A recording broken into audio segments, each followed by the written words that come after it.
Caribbean সাগরে মাদক চোরা কারবারিদের বিরুদ্ধে আমেরিকার অব্যাহত অভিযানে আতঙ্কিত কলম্বিয়ান জেলেরাও। গত সেপ্টেম্বর থেকে এ পর্যন্ত আমেরিকার সামরিক অভিযানে ২২টি বিমান হামলায় কমপক্ষে ৮৭ জনের প্রাণহানি ঘটেছে। মাদকের বিরুদ্ধে আমেরিকার বিমান হামলাকে আন্তর্জাতিক আইনের লঙ্ঘন বলে মনে করেন কলম্বিয়ার president Gustavo Petro. New York ইউনিভার্সিটির অধ্যাপক মাইকেল ওয়াল্ডম্যান অভিযোগ করেন, আমেরিকান সেনারা অবৈধ অভিযান চালাচ্ছে।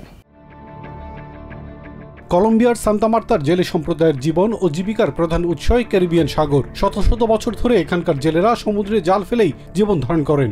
তবে সেই সব জেলেদের মাঝে এখন ভয় দেখা যাচ্ছে।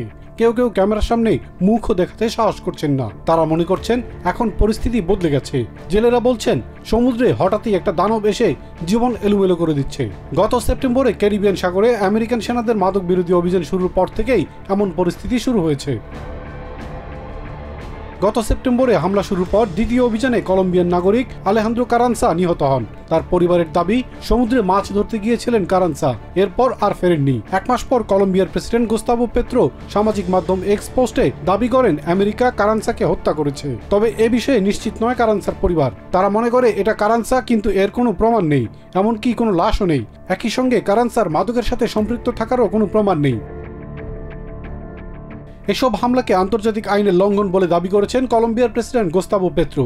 তার দেশের নাগরিকদের অধিকার সম্পর্কে সচেতন থাকায় এ ধরনের অভিযানে হত্যা না করে গ্রেফতার করা হয় বলেও জানান তিনি। নিউ ইয়র্ক বিশ্ববিদ্যালয়ের ব্রেনান সেন্টার ফর জাস্টিসের প্রেসিডেন্ট মাইকেল ওয়াল্ডম্যান বলেন, আমেরিকার অভিযান পুরোটাই অবৈধ, কারণ দেশে এখন কোনো যুদ্ধাবস্থা নেই।